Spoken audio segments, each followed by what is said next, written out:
Welcome back to my channel yang membahas seputar trading forex. Halo teman-teman trader dimanapun berada, assalamualaikum warahmatullahi wabarakatuh. Jadi konten yang akan saya diskusikan kali ini adalah mengapa price action itu lebih banyak saya gunakan dibandingkan indikator ataupun analisa fundamental. Oke, ini reasonnya ya. Jadi ketika kita trading entah itu saham, terus forex, komoditi, kripto, ya apapun instrumen keuangan lainnya, semua analisa kita ya sebenarnya ingin mengetahui harga itu mau kemana.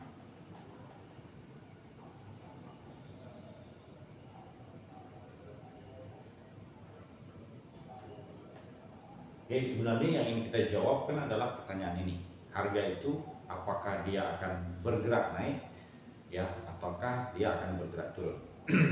Nah, ketika kita berbicara analisa fundamental, di situ sebenarnya kita ingin mencari tahu ya apakah orang akan melakukan transaksi beli berdasarkan fundamental ekonomi atau yang biasa kita sebut dengan ekonomi makro ya, atau sebaliknya orang lebih dominan melakukan transaksi jual. Itu dari sudut pandang fundamentalnya. Nah, dari sudut pandang teknikal ya, kita ingin menganalisa harga. Jadi kembali lagi ke harga ya. Nah, berbicara harga ya, nanti sudut pandang teknikal itu sendiri ada dua. Jadi ada orang yang murni menganalisa pergerakan harga, atau ada orang yang menggunakan alat bantu tambahan. Alat bantu tambahan inilah nanti yang kita sebut dengan indikator. Oke, nah sebelum saya menjawab pertanyaan mengapa saya lebih banyak ya menggunakan analisa yang berbasiskan harga atau yang kita sebut dengan price action, sebelum saya menjawab pertanyaan ini ya, satu hal yang teman-teman harus pahami di sini adalah ya, ketika kita trading ya apapun instrumen keuangannya itu tidak ada kata-kata pasti. Jadi semuanya berhadapan dengan probability. Jadi semuanya berhadapan dengan kemungkinan. Jadi saya tidak mengklaim ya analisa saya yang terbaik, atau orang lain bisa mengklaim analisa dia yang paling terbaik. Yang paling penting di sini nanti teman-teman temukan ya satu analisa yang bisa memberikan potensial keuntungan yang sifatnya konsisten. Nah, kembali ke pertanyaan mengapa saya lebih banyak menggunakan price action.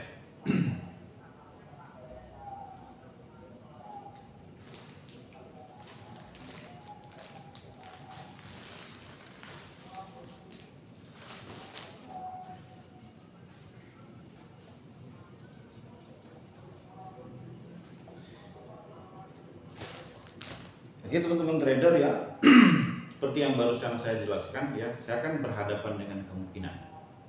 Nah, kebetulan yang lebih banyak saya transaksikan itu adalah commodity gold ya, atau forex yang pairingnya pound sterling yang dipasangkan dengan Japan yen. Oke. Nah, pada saat harga bergerak naik, oke, ini artinya yang dominan bertransaksi adalah buyer. Pada saat harga bergerak turun, yang dominan bertransaksi adalah seller. Tapi siapa yang bertransaksi, kapan mereka bertransaksi, seberapa besar mereka bertransaksi, kan tidak ada satupun orang yang tahu. Nah, big player atau pemain besar ini ya, itu saya sering mengilustrasikannya dengan gajah ya. Jadi gajah itu kemanapun dia pergi, dia selalu meninggalkan yang dinamakan dengan footprint. Oke, ada jejak kakinya. Kalau bahasa Indonesia kita sebut dengan jejak kaki. Jadi untuk yang mengikuti atau menelusuri kemana gajah akan pergi ya, tinggal ikutin jejak kakinya. Jadi kalau kakinya gajah seperti ini, oke, kemungkinan besar arahnya ke sana. Kemungkinan besar ya. Kalau kaki gajah seperti ini, nah kemungkinan besar dia begini. Oke. Tapi ada kalanya kaki gajah itu dia bentuknya seperti ini.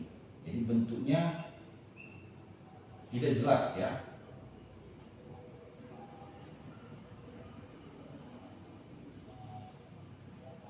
Nah, pertanyaannya, kenapa kaki gajah bisa bentuknya yang tidak jelas seperti ini? Karena bisa saja ketika gajah itu mendapatkan ancaman, kan terjadi kepanikan. Nah, apa korelasinya ya antara jejak kaki gajah dengan price action? Jadi buat saya pribadi, candlestick itu adalah footprintnya. Ya, jadi saya ulangi sekali lagi teman ya.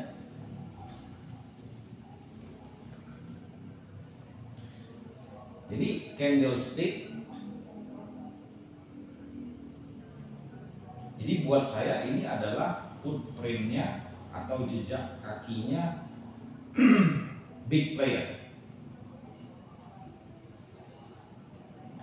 Jadi para pelaku pasar yang transaksinya dalam skala besar itu selalu meninggalkan jejak kaki dalam bentuk candle. Jadi dari mana saya benar-benar bisa tahu kalau yang dominan bertransaksi itu adalah buyer? Ya dari candlestick. Ya bukan dari indikator tambahan, dari candle. Nah, dari mana saya bisa tahu ya kalau pergerakan harga itu terjadi kepanikan? Kembali lagi juga dari candlestick. Jadi ketika kita menemukan candle doji ya atau candle kecil seperti ini ya, ini juga disebut dengan kepanikan ya.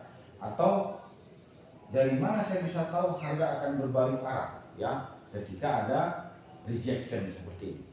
Oke teman-teman ya, kenapa saya lebih banyak membahas bagaimana cara memahami ya atau membaca informasi di balik candlestick, inilah reasonnya. Jadi semoga sharing singkat ini ada manfaatnya. Buat teman-teman yang belum subscribe channel ini, silahkan subscribe ya, karena dalam waktu yang tidak terlalu lama ya, mungkin 1,5 bulan ke depan saya akan trading secara live dengan menggunakan uang yang sesungguhnya ya. Jadi setelah semua metode yang saya gunakan saya upload atau saya sharingkan di channel ini, kita akan trading bareng. Oke, saya kira itu saja. Thank you. Assalamualaikum warahmatullahi wabarakatuh.